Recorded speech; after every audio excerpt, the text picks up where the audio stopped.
জুলাই সনদের বাস্তবায়ন সনদের ভিত্তি সংসদে পিআর পদ্ধতি নিয়ে মুখোমুখি অবস্থানে বিএনপি ও জামায়াত। দূরত্বের রাগঢাকহীন অবস্থান চূড়ান্ত প্রতিফলন রাজধানীর মগবাজারে আয়োজিত এই সংবাদ সম্মেলন। সরকার জনগণের দাবিতে কোনো কার্যকর পদক্ষেপ নিচ্ছে না, গণ আন্দোলনের বিকল্প নেই উল্লেখ করে ৫ দফা দাবি নিয়ে রাজপথে নামার ঘোষণা দিল জামায়াত। জুলাই সনদের ভিত্তি ও উভয়কক্ষে পিআর বাস্তবায়নের পরেই নির্বাচন হতে হবে বলে ঘোষণা দেন দলটির নায়েবে আমির আব্দুল্লাহ মোহাম্মদ তাহের। প্রতিটি ভোটারের মূল্যায়নের লক্ষ্যে পিআর পদ্ধতিতে নির্বাচনের জন্য জোর দাবি জানিয়ে আসছি। বাংলাদেশের অধিকাংশ রাজনৈতিক দল, বুদ্ধিজীবী, সাংবাদিক, কলামিস্ট, লেখক, গবেষক, শিক্ষাবিদ ও নানা শ্রেণী পেশার মানুষ পিআর পদ্ধতিতে নির্বাচনের দাবির সাথে একমত পোষণ করেছে।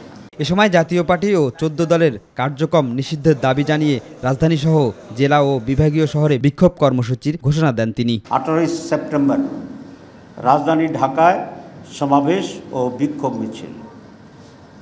19 সেপ্টেম্বর দেশের সকল বিভাগীয় শহরে বিক্ষোভ মিছিল। 26 সেপ্টেম্বর দেশের সকল জেলা উপজেলায় বিক্ষোভ মিছিল। এইসব কর্মসূচি বাস্তবায়নের মাধ্যমে জনগণের দাবি আদায়ের লক্ষ্যে ঐক্যবদ্ধ হওয়ার জন্য আমরা দেশবাসীর প্রতি উদাত্ত আহ্বান জানাচ্ছি।